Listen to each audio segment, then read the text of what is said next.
السلام علیکم ورحمۃ اللہ وبرکاتہ۔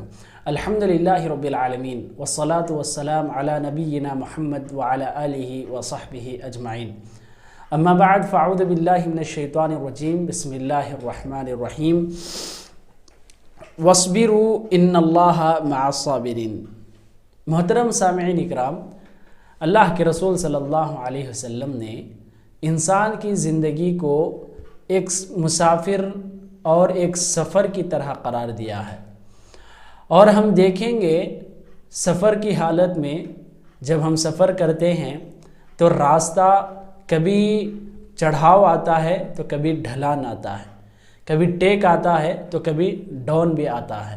اس طرح انسان کی زندگی بھی اسی طرح ہے کہ اس کی زندگی میں دونوں پہلو ہیں، کبھی خوشی تو کبھی اس کی زندگی میں غم بھی ہے۔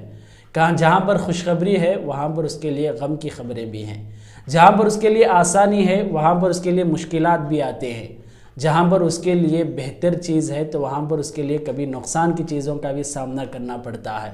تو انسان کی زندگی دونوں چیزوں سے، دونوں پہلوؤں سے بھر کر ہے کہ اسے صرف ایک ہی نقصان نہیں بلکہ دونوں طرف اس کو کبھی نقصان اور کبھی فائدہ دونوں سے نپٹنا پڑتا ہے۔ یہ انسان کی زندگی میں فطرت کا معاملہ ہے۔ اب انسان اپنی زندگی میں دونوں طرح پر خیر اور دونوں معاملات میں اچھائی چاہتا ہو تو اللہ کے رسول صلی اللہ علیہ وسلم نے کہا کہ مومن کی زندگی کیا ہی بہتر زندگی ہے، مومن کی زندگی کتنی ہی اچھی زندگی ہے کہ دونوں پہلوؤں میں اس کے لیے خیر ہے۔ جب اسے اللہ تعالیٰ نعمت دیتا ہے اور وہ شکر گزاری کرتا ہے تو بھی اس کے لیے خیر ہے، جب اس کے لیے مصیبت آتی ہے اور صبر کرتا ہے تو بھی اس کے لیے خیر ہے۔ اللہ کے رسول صلی اللہ علیہ وسلم نے دونوں معاملات کو کس طرح نپٹنا چاہیے، کس طرح اس کے ساتھ سلوک کرنا چاہیے، معاملات کو کیسے حل کرنا چاہیے، اس کا بہترین انداز بیان کر دیا ہے۔ تو مشکلات آنا انسان کی زندگی میں واقعی بات ہے۔ اللہ تبارک و تعالیٰ سب سے زیادہ انبیاء کو آزمایا کرتا تھا، اس کے بعد اس کے اولیاء کو امتحان لیا کرتا تھا۔ یہ دنیا دارالامتحان ہے، یہاں پر ہر طرح کی آزمائشیں، ہر طرح کے امتحانات، کسی بھی طرح کے ہم کو زندگی کے ہر قدم قدم پر مشکلات مصیبتیں آتے رہیں گے، جس سے اللہ تبارک و تعالیٰ ہماری خبر لینا چاہتا ہے۔ تو انسان کی زندگی میں جب مشکلات آتے ہیں تو صبر کرنا چاہیے، ایک مومن کی صفت اور مسلمان کو اللہ تبارک و تعالیٰ نصیحت کر رہا ہے۔ اللہ تبارک تعالیٰ نے کہا وَاصْبِرْ فَإِنَّ اللَّهَ لَا يُضِيعُ أَجْرَ الْمُحْسِنِينَ، آپ صبر کیا کریں، جو کچھ آپ نے کیا ہے عمل اس سے پہلے اللہ تبارک تعالیٰ اس کو ضائع نہیں کرے گا۔ تو یہاں پر اگر ہم غور کریں گے، انسان کو جب کوئی مصیبت آتی ہے، مصیبت آنے کے بعد وہ مصیبت جانے تک جتنا صبر کرتا ہے، اس تمام درمیان کی مدت کو اللہ تبارک و تعالیٰ نے اجر دینے کا وعدہ کیا ہے کہ جو کچھ آپ نے اللہ تبارک و تعالیٰ کے لیے اس مصیبت کو برداشت کیا، اس پر اللہ تبارک و تعالیٰ آپ کو باقاعدہ اجر دے گا۔ انما یوفی الصابرون اجرہم بغیر حساب، جو صبر کرنے والے ہیں ان کو بے حد اور بے حساب بدلہ دیا جائے گا، نیکیاں دی جائیں گی، ان کا بدلہ اور ان کے لیے انعام بے حد ہی بے حساب ہیں۔ اس وجہ سے انسان صبر کرنا چاہیے، صبر کے ذریعے اللہ تبارک و تعالیٰ کے پاس بہت زیادہ اجر پا سکتے ہیں۔ اور اللہ تبارک و تعالیٰ نے صبر کرنے والوں کی یوں تعریف کی ہے کہ واللہ یحب الصابرین، واللہ یحب الصابرین، اللہ تبارک و تعالیٰ صبر کرنے والوں کو پسند کرتا ہے۔ اور اسی طرح کی آیت واللہ یحب الصابرون کہ اللہ تبارک و تعالیٰ صبر کرنے والوں کو محبت کرتا ہے، اللہ تبارک و تعالیٰ صبر کرنے والوں کے ساتھ ہے۔ جیسا کہ دوسری جگہ کہا واصبروا ان اللہ مع الصابرین، کیا آپ صبر کرو، اللہ تبارک و تعالیٰ آپ کے ساتھ ہے، صبر کرنے والوں کے ساتھ ہے۔ واقعی بات ہے کہ انسان جب کسی بھی طرح کی پریشانی مبتلا ہوتا ہے، فوری اس پریشانی سے دور ہونا چاہتا ہو، جو جلد بازی کرتا ہے، جلد بازی شیطان کی طرف سے ہے اور اس کی وجہ سے اسے نقصان ہوتا ہے۔ اگر وہی انسان صبر کرے، سوچے سمجھے، غور کرے، اس کے بعد جو اس کا صحیح راستہ اختیار کرے تو باقاعدہ اللہ تعالیٰ کی مدد نازل ہوتی ہے، جس کے ذریعے وہ آسانی کے ساتھ اس سے پریشانی سے دور ہو جاتا ہے۔ اور ہم جلد بازی کی بات کریں گے، اگر کوئی انسان مصیبت میں، مشکلات میں بہت جلد اس سے دوری چاہتا ہو، اگر وہ کوشش کر کے اس سے دور بھی ہو جائے تو باقاعدہ بعد میں اس کے نقصانات ظاہر ہوتے ہیں، مثال کے طور پر اگر ہم بات کریں گے، فقر و فاقہ اگر کسی کی زندگی میں ہو، ایک مصیبت ہے، ایک مشکل ہے، اگر کوئی انسان صبر کرتا ہے اور جو کچھ اس کی محنت ہو سکتی ہے، طاقت ہو سکتی ہے، اتنا کما کر کھاتا ہے، اللہ تعالیٰ ضرور ایک نہ ایک دن اس کی حالت ٹھیک کرے گا۔ اگر وہی انسان جلد بازی کرے اور حرام حلال کی تمیز چھوڑ کر کے مال کما کر اپنی پریشانی کو، مصیبت کو دور کرنا چاہتا ہو، تو حلال حرام ملنے کی وجہ سے مکمل حرام میں جائے گا، جس کی وجہ سے اس کا کمانا کرنا، ساری چیزیں، اس کے اعمال اور اس کی عبادت سب ضائع ہو جاتی ہے۔ اللہ کے رسول صلی اللہ علیہ وسلم نے صبر کو ایک بہترین تحفہ قرار دیا، رب کے جانب سے سب سے بہترین موقع قرار دیا۔ اللہ کے رسول نے کہا کہ وَمَا أُعْتِيَ أَحَدٌ عَطَاءً خَيْرًا وَأَوْسَعَ مِنَ الصَّبْرِ، صبر اللہ تبارک و تعالیٰ کے جانب سے سب سے بہترین تحفہ ہے، یہ جسے دیا گیا اس کے لیے بہتر اور سب سے اچھا تحفہ اس سے اور کچھ نہیں ہو سکتا۔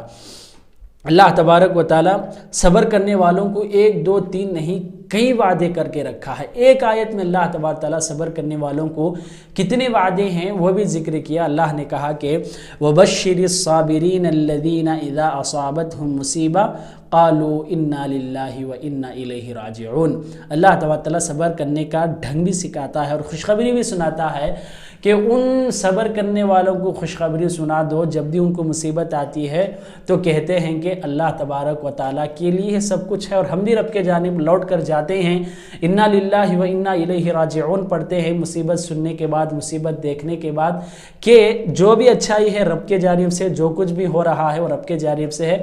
اس طرح جو اللہ تبارک و تعالیٰ کی تقدیر سے راضی ہو جاتے ہیں ان کے لیے خوشخبری ہے، اولئک علیہم صلوات من ربہم، ان کو اللہ تبارک و تعالیٰ کے جانب سے صلوات ہیں، سلامتی ہے، ان پر اللہ تبارک و تعالیٰ کی رحمتیں، برکتیں ہیں۔ کہا کہ ورحمہ، اللہ تبارک و تعالیٰ کے جانب سے ان پر رحمت ہے، وَأُولَئِكَ هُمُ الْمُهْتَدُونَ، اور وہی ہدایت یافتہ ہیں۔ تو دنیا کی اگر ہم سب سے بڑے چیزیں، سب سے اہم چیزوں کی بات کریں گے تو انسان کی زندگی میں سلامتی، امن و سکون بہت ہی اہم چیز ہے۔ اس کے لیے کئی لوگ انجیکشن ڈلاتے ہیں، کئی لوگ ٹیبلٹ لیتے ہیں، کئی لوگ گھومنے پھرنے جاتے ہیں، کئی لوگ اپنے لیے پیے کام کرنے والے کئی چیزیں رکھتے ہیں، اپنے لیے سہولیات بناتے ہیں امن اور سکون کے لیے۔ اللہ تبارک و تعالیٰ امن و سکون کا وعدہ کیا ہے صبر کرنے والوں کے لیے۔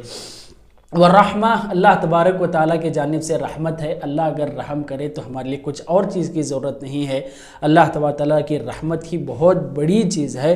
اولئک هم المهتدون، اللہ نے کہا کہ اس طرح صبر کرنے والوں کو ہدایت بھی ملتی ہے۔ ہدایت اللہ تبارک و تعالیٰ کی انمول اور بہت ہی قیمتی تحفہ ہے۔ اللہ کے رسول نے بہت سی کوشش کی کہ کئی لوگوں کو ہدایت دیں، مگر اللہ تبارک و تعالیٰ نے کہا کہ جس کو آپ چاہتے ہیں ہدایت نہیں دے سکتے، جس کو میں چاہتا ہوں ہدایت دیتا ہوں۔ تو صبر کرنا ہدایت پانے کا ذریعہ ہے، اللہ تبارک و تعالیٰ نے ڈائریکٹ کہا کہ یہی ہدایت یافتہ لوگ ہیں، تو صبر کرنے کی صفت ہمارے اندر پیدا کرنا چاہیے، یہ ہمارے لیے ہدایت کا ذریعہ بنتی ہے۔ اللہ تبارک و تعالیٰ صبر کی تلقین کرتا ہے، صبر کا ڈھنگ بھی سکھاتا ہے۔ وَاسْتَعِينُوا بِالصَّبْرِ وَالصَّلَاةِ وَإِنَّهَا لَكَبِيرَةٌ إِلَّا عَلَى الْخَاشِعِينَ، تو آپ باقاعدہ نماز کے ذریعے اور صبر کے ذریعے مجھ سے مدد طلب کرو، میں باقاعدہ آپ کی مدد کروں گا، مگر جو لوگ اللہ کا ڈر اختیار نہیں کرتے ان لوگوں پر صبر کرنا بہت مشکل ہے۔ یہاں پر غور کرو، وَاسْتَعِينُوا بِالصَّبْرِ وَالصَّلَاةِ، اللہ نے صلاۃ سے پہلے صبر کا حکم دیا ہے۔ اگر آپ مصیبت آنے کے بعد، واضح بات ہے کہ جب انسان کو مصیبت آتی ہے، پریشانی آتی ہے، تو جیسا ہی اسے خبر سنی گئی، اس کے جسم پر بیماری یا کوئی اور چیز آ کر مصیبت کی شکل میں پڑتی ہے، تو نماز قائم کرنے کے لیے وہ اٹھنا، چلنا، وضو کرنا، مسجد پہنچنا یا مصلی پر پہنچنا، نماز ادا کرنا، یہ دور کی بات ہو گئی۔ مصیبت آتے ہی انسان اس کے لیے ریاکشن دے دیتا ہے، یا تو گالی، یا تو برا بھلا، یا تو اللہ کی تقدیر کے خلاف، یا تو انسان کچھ اور ہی کر دیتا ہے مصیبت سے بچنے کے لیے۔ تو اللہ نے کہا کہ صبر لازم کرو، اس کے بعد نماز ادا کر کے دعا کرو، ضرور اللہ تعالیٰ آپ کی مدد کرے گا۔ تو اس طرح صبر کو لازم پکڑنا چاہیے۔ علماء کرام نے صبر کے 3 اقسام بیان کیے ہیں۔ اللہ تبارک و تعالیٰ کے لیے صبر کرنا، الصبر علی الطاعہ، اللہ تبارک و تعالیٰ کی اطاعت پر صبر کرنا کہ جو اس نے حکم دیا ہے، ہماری خواہش کچھ اور تھی مگر اللہ تبارک و تعالیٰ کی خواہش کچھ اور ہے، اس اطاعت کے لیے صبر کرنا یہ سب سے افضل صبر ہے۔ والصبر عن المعصیہ، کہ جو کچھ بھی گناہ ہیں ان چیزوں سے اپنے آپ کو دور رکھ کے، بچا کر کے اپنے آپ کو صبر کے ساتھ رکانا، یہ بھی اللہ تبارک تعالیٰ کے پاس محبوب صبر ہے۔ والصبر علی قضاء اللہ، جو کچھ اللہ کی تقدیر ہے اس پر راضی ہو جانا، یہ ایک صبر کی تیسری قسم ہے، جو قناعت اور انسان کو اس کے ذریعے دنیا میں سکون ملتا ہے، امن ملتا ہے۔ جو کچھ اللہ نے رکھا ہے، جو کچھ دیا ہے وہ ہماری خیر ہے اور ہمارے اس میں بھلائی ہے، اس بات پر یقین کرنا۔ تو اس طرح صبر کرنے سے اللہ تعالیٰ کی کئی وعدے ہیں، صبر کرنے سے دنیا کے کئی فائدے ہیں۔ اگر صبر نہ کریں تو شوگر بھی، بی پی بھی اور کوئی اور بڑے بڑے بیماریاں، یہاں تک کہ انسان دیوانہ ہو جائے گا، کبھی کبھی ہارٹ اٹیک بھی آ جائے گا اگر صبر نہ کریں۔ تو انسان کے لیے نقصان ہے جلد بازی میں، صبر میں اس کے لیے فائدے ہیں، صبر کو لازم پکڑے۔ اللہ سے دعا ہے کہ اللہ تعالیٰ ہم سب کو صبر کرنے کی توفیق دے، آمین۔ والسلام علیکم ورحمۃ اللہ وبرکاتہ۔